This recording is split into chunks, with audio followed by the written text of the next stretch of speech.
நேற்றைக்கு சொன்ன மாதிரி உண்மையாகவே தமிழ்நாட்டில் எதெல்லாம் பேசுபொருள் ஆகணுமோ அந்த செய்திகளை விட்டுட்டு ஊடகங்கள் தங்களுடைய சுய லாபத்திற்காக தாவேகாவினுடைய 3ஆம் ஆண்டு விழா பாத்தீங்களா, ஆடிட்டாரு பாடிட்டாருன்னு அதை காட்டிட்டு இருக்கக்கூடிய அந்த நேரத்தில் தான் உண்மையாகவே தமிழ்நாட்டு மாணவர்களுக்கு, இந்திய மாணவர்களுக்கு, இளைஞர்களுக்கு இழைக்கப்படக்கூடிய அநீதியை தங்களுடைய ஜாதியை பயன்படுத்தி, தங்களுடைய வகுப்பின் பெயரை பயன்படுத்தி, வர்ணாசிரமத்தை பயன்படுத்தி என்ன அட்டூழியங்களை எல்லாம் பண்ண முடியுமோ அதையெல்லாம் உயர்ஜாதி ஏழைகள் என்ற பெயரில் செய்வதற்கான சட்ட ரீதியான அங்கீகாரத்தை ஒன்றிய பாசிச பிஜேபி மோடி அரசு கொடுத்திருக்கு.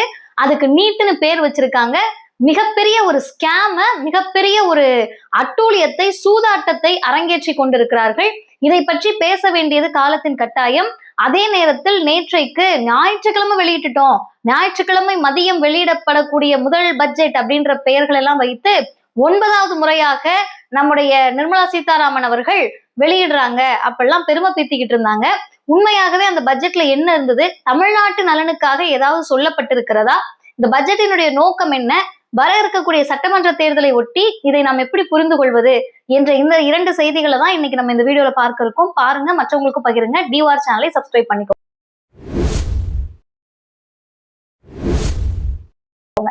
அனைவருக்கும் வணக்கம். நான் முன்னாடியே சொன்ன மாதிரி எந்த அளவிற்கு ஒரு மீடியால, ஊடகங்கள்ல இன்றைக்கு எந்த செய்தியை பற்றி பரபரப்பாக நம்ம பேசியிருக்கணும்ன்றத மடைமாற்றி அவர் வந்தாரு, நின்னாரு, ஆடினாரு, பஞ்ச் டயலாக் பேசினாரு, இதெல்லாம் சொன்னாரு அப்படின்றத போக்கஸ் பண்ணிட்டு இருக்காங்க. ஆனால் இன்னைக்கு பேசுபொருளா இருக்க வேண்டியது என்னன்னு கேட்டீங்கன்னா, மிகப்பெரிய அளவில் நீட் என்ற அந்த ஊழல், சூதாட்டம் வெளிப்பட்டிருக்கிறது. இது முதல் முறை கிடையாது. நீட் வந்த நாளிலிருந்தே இது எவ்வளவு அட்டூழியமானது, அயோக்கியத்தனமானது, சட்டத்திற்கு புறம்பானது, மாணவர்கள் நலனுக்கு எதிரானது, பிற்படுத்தப்பட்ட, மிகவும் பிற்படுத்தப்பட்ட பட்டியலின பழங்குடியின, ஏழை எளிய முதல் தலைமுறை மருத்துவர்களுக்கு எதிரானது அப்படின்றத அம்பலப்படுத்திக்கிட்டே தான் இருக்கும். இன்றைக்கு ஆங்கில ஏடுகள் தொடங்கி தமிழ்நாட்டில் இருக்கக்கூடிய மிக சில சேனல்கள் இதை பெரிய அளவில் பேசுபொருள் ஆக்கியிருக்காங்க. என்ன ஸ்கேம் நடந்திருக்கு அப்படின்னு கேட்டீங்கன்னா, புரியுற மாதிரி சொல்றேன். உயர் ஜாதி ஏழைகள் அப்படின்னு சொல்லி EWS, எக்கனாமிக்கலி வீக்கர் செக்ஷன் அப்படின்ற பிரிவுக்கு 10% இடஒதுக்கீடு இதே ஒன்றிய பாசிச பிஜேபி அரசு கொடுத்தாங்க. 10% ரிசர்வேஷன். இந்த கூட்டம் யாருன்னு கேட்டீங்கன்னா, நீங்க 50%க்கு மேல ரிசர்வேஷன் கொடுக்க கூடாது, தகுதி போகுது, திறமை போகுதுன்னு கத்தி கூச்சல் போட்டு அட்டூழியம் பண்ண கூட்டம் இவங்களுக்கு 10% இடஒதுக்கீடு கொடுக்கறதப்ப கப்பு சிப்புன்னு இருந்தாங்க. நம்ம 69% இடஒதுக்கீடை தமிழ்நாட்டில் பெறுவதற்கு 100 ஆண்டு கால போராட்டம் தேவைப்பட்டுச்சு. எப்பெல்லாம் இடஒதுக்கீடு பத்தி பேசுறோமோ அப்பெல்லாம் உச்சநீதிமன்றத்துக்கு போறது, ஸ்டே வாங்குறதுன்னு அத்தனை அலும்ப பண்ணிட்டு இவங்களுக்கு 10% ரிசர்வேஷனுக்கு வீதியில இறங்கி போராடினது கிடையாது. எங்களுக்கு இந்த ரிசர்வேஷன் வேணும்னு பொதுவான முழக்கத்தை ஏற்படுத்தியது கிடையாது. ஒரு கருத்தரங்கம் நடத்தி கூட எங்களுக்கு இந்த ரிசர்வேஷன் தேவைன்னு பேசினது கிடையாது. ஏன் எங்களுக்கு ரிசர்வேஷன் தேவைன்னு ஒரு பேட்டி கொடுத்தது கூட கிடையாது. இப்படி எந்த போராட்டமும், ஆர்ப்பாட்டமும், எந்த விதமான பேச்சுவார்த்தை, கருத்தரங்கம் ஒண்ணுமே இல்லாம, சத்தமே இல்லாமல் இவர்களுடைய ஆட்சியை பயன்படுத்தி, பிஜேபியை பயன்படுத்தி, RSS பயன்படுத்தி பார்ப்பனர்கள் தங்களுக்கான 10% இடஒதுக்கீடை வெறும் 2 நாட்களில் பெற்றுக்கொண்டார்கள் நாடாளுமன்றம் மூலமாக. இப்ப இந்த ரிசர்வேஷனை பயன்படுத்தி தொடர்ந்து EWS கொடுத்ததுல இருந்தே ஒன்றிய அரசு நடத்தக்கூடிய தேர்வுகளில் இவங்களுடைய மிகப்பெரிய பித்தலாட்டங்களை எல்லாம் காமிச்சுக்கிட்டே இருந்தாங்க. அதுல ஒண்ணுதான் வங்கி தேர்வுகளில், இந்திய அளவிலான அந்த வங்கி தேர்வில் பிசிக்கு 60%க்கு மேல பெர்சன்டேஜ் இருக்கணும். எம்பிசி, அதாவது ஓபிசின்னு சொல்லக்கூடிய ஒன்றிய அரசுனா நமக்கு ஓபிசின்னு கணக்கு வந்துடும். அதுல பிசி எம்பிசி சேர்ந்து அந்த ஓபிசி இதர பிற்படுத்தப்பட்ட மக்கள் 60%க்கு மேல வரணும். பட்டியலின மக்களும் அதுக்கு ஈக்குவலான பெர்சன்டேஜ் வச்சிருக்கணும். பழங்குடியினர்கள் அவங்களுக்கு ஒரு ஃபார்மை வாங்கி ஃபில் பண்றதுக்கே முதல் தலைமுறையா சிரமப்படக்கூடிய அவங்க 58% வச்சிருக்கணுமா. இந்த உயர் ஜாதி ஏழைகள் 4 தலைமுறையா படிச்சுக்கிட்டு நல்ல கொழுப்பேறி போயிட்டு வெளிநாடுகள் எல்லாம் செட்டில் ஆனவங்க குடும்பத்துல இருந்து இங்க பரீட்சை எழுதுற ஒருத்தவங்க எவ்வளவுங்க மார்க் எடுக்கணும்னு கேட்டா 28% எடுத்தா போதுமா. நமக்கு தெரியும் பாஸ் மார்க்குக்கே 35 இருக்கணும்னு. ஆனா அதுக்கும் கீழே 28% அவங்களுக்கான அந்த கட் ஆஃப் மார்க்கை செட் பண்றாங்கன்னு சொன்னா இது எவ்வளவு பெரிய வெளிப்படையான ஒரு ஊழல். மதிப்பெண் மூலமாக கட் ஆஃப்ன்ற பேர்ல நீ எப்படினாலும் உள்ள வந்துக்கலாம். நீ உள்ள வந்தா போதும், நீ மார்க்கே எடுக்கலனாலும் சரி, முட்டை எடுத்தாலும் சரி, உன்னை உள்ள அனுப்புறதுக்கான வேலையை நாங்க பார்ப்போம். இப்ப நம்ம புரிஞ்சுக்க வேண்டியது, பல நெடுங்காலமாக பல வருஷமா நீ இடஒதுக்கீடுல வந்த, கோட்டால வந்த, மெரிட்ல வந்த, நீ எல்லாம் என்ன பெருசா உன் ஜாதியை வச்சுதானே உள்ள வந்துட்டேன்னு நம்ம வீட்டு பிள்ளைங்களை இன்ஃபீரியாரிட்டியில மிகப்பெரிய தாழ்வு மனப்பான்மை கொண்டு வந்துகிட்டு இருந்த இந்த கூட்டம் இப்ப 10% பயன்படுத்தி ஒண்ணுத்துக்குமே லாயக்கு இல்லைனாலும் படிக்க வக்கு இல்லைனாலும் உள்ள வர்றத நம்ம கேள்வி கேட்கணுமா வேண்டாமான்ற புரிதலை நம்ம மாணவர்களுக்கு ஏற்படுத்தணும். இப்ப இந்த தாழ்வு மனப்பான்மையை ஏற்படுத்தி நம்ம பிள்ளைங்க எல்லாம் இன்னைக்கு என்ன நிலைமைக்கு வந்துருச்சுன்னா, எனக்கெல்லாம் இடஒதுக்கீடு வேணாம். ஆனா அவங்க எவ்வளவு தெளிவானவங்கன்னு பாருங்க, அவாக்கள் எவ்வளவு தெளிவானவங்கன்னு பாருங்க. பிஜி நீட் முதுநிலை மருத்துவத்திற்கான நீட் தேர்வை எழுதுறாங்க. அந்த நீட் எக்ஸாம்ல உரிய கட் ஆஃப் கிடைக்கல. இந்தியன்னு போட்டு நேஷனாலிட்டி இந்தியன்னு போட்டா இவங்க எடுத்த மார்க் லட்சணத்துக்கு சீட்டு கிடைக்கல. நம்ம அப்படித்தானே பேச வேண்டியது இருக்கு. எங்க பிள்ளைங்களை அப்படித்தானே பேசுனீங்க. 1200க்கு 1176 எடுத்த மிகப்பெரிய அளவில் மருத்துவராகிறதுக்கான எல்லா தகுதிகளையும் பெற்று இன்னைக்கு நம்ம அனிதாவை பற்றி பேசினாலுமே நமக்கு ஒரு தடுமாற்றம் ஏற்படுது. அவ்வளவு அறிவார்ந்த படிப்பதற்கான எல்லா விதமான திறமையையும் கொண்ட இன்னைக்கு தேதிக்கு அனிதா இருந்திருந்தா மருத்துவர். அவங்க ஊர்ல அந்த மக்களுக்கு சேவை செஞ்சுக்கிட்டு இருந்திருக்க மருத்துவர். அந்த டாக்டர் அனிதாவை சாகடிச்சது மட்டும் இல்லாம என்னென்ன ஏச்சு பேச்சுகள், உங்களுக்கு எல்லாம் மருத்துவம் கேக்குதான்னு பேசுனீங்கல்ல. இப்ப மார்க் எடுக்கிறதுக்கு உங்க பிள்ளைங்களுக்கு முடியல. ஆனா இந்தியன் அப்படின்னு நேஷனாலிட்டியை கொடுக்காம என்ஆர்ஐன்னு கொடுத்து அதுக்கான சர்டிபிகேட்டை கொடுக்கறதுக்கு உச்ச நீதிமன்றத்தையே துணை கலைத்து இந்த மெடிக்கல் டைரக்டரேட் நோட்டிபிகேஷன் வெளியிடுறாங்க. அந்த நோட்டிபிகேஷனை நான் இணைக்கிறேன் பாருங்க. சுப்ரீம் கோர்ட் கொடுத்த ஒரு ஜட்மெண்ட்டை வச்சு நீங்க இந்தியன் அப்படின்றத நேஷனாலிட்டியை காட்டுறத என்ஆர்ஐயா மாறிக்கலாம், நீங்க அப்படி மாத்தி சர்டிபிகேட் கொடுத்து நீங்க உள்ள வந்துக்கலாம்னு சொல்றது எந்த வகையில் நியாயம்? சரி, நீங்க என்ஆர்ஐன்னு காட்டினா 1,00,000 பேருக்கு பின்னாடி இருந்த கட் ஆஃப 400 பேருக்குள்ள வரக்கூடிய மிகப்பெரிய ஸ்கேம் பண்ணி அது என்ஆர்ஐயா இருக்கணும்னா இவங்க தான் அங்க வசிக்கணும்னு இல்லை. சுப்ரீம் கோர்ட்டோட ரூலிங் படி இவங்களுடைய ரத்த சொந்தங்கள் அத்தை மாமா சித்தப்பா தாத்தா பாட்டி அவங்க எல்லாம் தான் என் படிப்பு செலவை ஏத்துக்கிறாங்கன்னு சொல்லி அவங்க வார்ட் ஆஃப் என்ஆர்ஐ அப்படின்னு போட்டு இங்க உள்ள வந்து அட்மிஷன் போட்டுக்கலாம். அப்படி பல மாணவர்கள் இன்னைக்கு கட் ஆஃப்ல முன்னாடி வந்திருக்க ஸ்கேம் வந்து எக்ஸ்போஸ் ஆயிருக்கு. என்ஆர்ஐன்னு பொய் சான்றிதழை வாங்கி கொஞ்ச காலகட்டத்திலேயே இந்த நோட்டிபிகேஷனை பயன்படுத்தி உள்ள போயிருக்காங்க. அடுத்து இப்படி என்ஆர்ஐன்னு கோட்டால வந்தாங்கன்னா 4 கோடி ரூபாய் கிட்ட ஃபீஸ் ஆகுமா. அந்த 4 கோடி ரூபாய் ஃபீஸை கட்ட முடிஞ்ச நீங்க உயர் ஜாதி ஏழைகளா? இந்த 10% ரிசர்வேஷனை வாங்கிக்கிட்டு கோட்டா மூலமா உள்ள வந்துட்டு உங்களால 4 கோடி ரூபாய் ஃபீஸ் கட்ட முடியுதுன்னா நீங்க உண்மையான ஏழைகளா? அதுலயும் உயர் ஜாதி ஏழைகளா?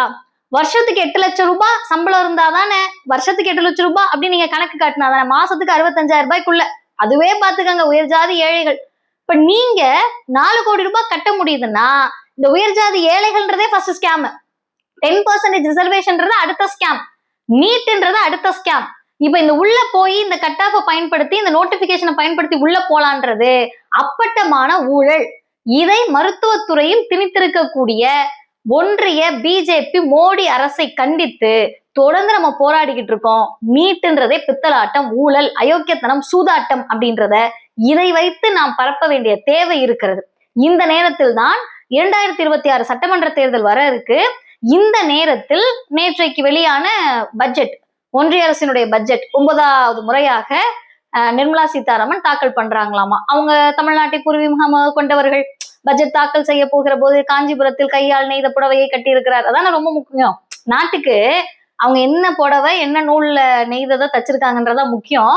இதெல்லாம் கட்டிட்டு போயிருக்காங்க. இதெல்லாம் செய்திங்க, நானா சொல்லல, செய்தியில இதெல்லாம் சொல்லி அவங்க போய் நின்றுட்டு வழக்கம் போல அதுல ஒன்னும் இல்ல கீழே போட்டுரு, தமிழ்நாட்டுக்கு என்ன இருக்கு அதெல்லாம் ஒன்னும் இல்ல கசக்கி கீழே போட்டுரு, தமிழ்நாட்டினுடைய பெண்கள், விவசாயிகள், மக்கள் நலன், விளிம்பு நிலை மக்கள் இதுக்கெல்லாம் என்ன இருக்கு ஒன்னும் இல்ல தூக்கி கீழே போட்டுரு, தமிழ்நாட்டுக்கான நிதி பகிர்வை 41% 50% மாத்த சொல்லி கோரிக்கை வச்சோமே என்னாச்சு, உங்களுடைய பினான்ஸ் கமிஷனுடைய ரிப்போர்ட் படி அதெல்லாம் ஒன்னும் இல்ல, அதை ஒன்னும் இல்ல கீழே போட்டுரு. இப்ப என்னதான் இருக்கு?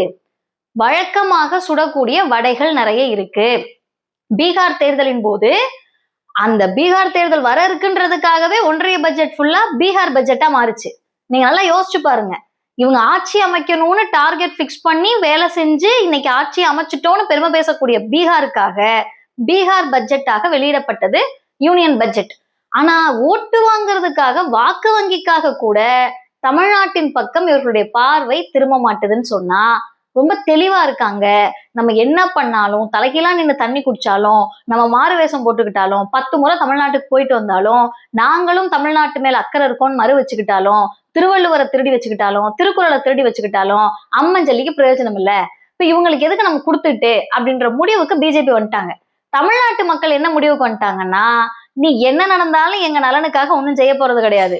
முன்னால ஏற்கனவே இருந்த பெரும் பணக்காரர்கள் பணக்காரங்களாக போறாங்க, கார்பரேட் டாக்ஸை குறைக்க போற, வெளிநாட்டுல இருக்கவங்க இங்க முதலீடு செய்யறதுக்கான எல்லா வாய்ப்பையும் ஏற்படுத்தி தர போற, இங்கிருந்து வெளிநாட்டுக்கு போய் அவங்க நல்ல வசதியா வாழ்றதுக்கான வாய்ப்பை நீ ஏற்படுத்தி தர போற, அதுக்கான டாக்ஸை குறைக்க போற, அவங்களுக்கான பட்ஜெட்டை தாக்கல் பண்ண போற. இதுல எங்களுக்கு ஒண்ணுமே இல்லைன்னா உனக்கு என்னத்துக்கு நாங்க ஓட்டு போட்டு உட்கார வைக்கணும். அதே நேரத்தில் தமிழ்நாடு அரசு, தமிழ்நாட்டினுடைய முதலமைச்சர் மாண்புமிகு தளபதி ஸ்டாலின் அவர்கள் துணிச்சலோடு நேத்து பட்ஜெட் தாக்கல் செய்கிற போது காலையிலேயே அறிக்கை விடுறாரு. இதெல்லாம் பத்தி பேசுவீங்களா? அதுல ஏதாவது ஒண்ணு பொய்யா? தமிழ்நாட்டுக்கு வர வேண்டிய கல்வி நிதி பத்தி பேசுவீங்களா? பேசல. ஜல்ஜீவன் திட்டத்துல மிக சிறப்பாக செயல்படக்கூடிய மாநிலம் தமிழ்நாடு, நீயே தான் சொல்ற. அதுக்கு வர வேண்டிய நிதியை குறைச்சிருக்க, வர வேண்டிய நிதியை கொடுக்கல. குடுப்பியா மாட்டியா? கொடுக்கல.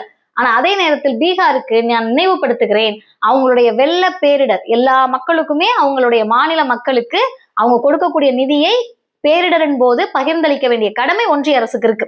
ஆனா அந்த கடமையை செய்யாம பீகார் தேர்தலுக்கு முன்னாடியே வந்தா வச்சுக்கங்கப்பா, உங்களுக்கு பேரிடர் வந்தா அதை வச்சுக்கங்கப்பான்னு கொடுத்தீங்க.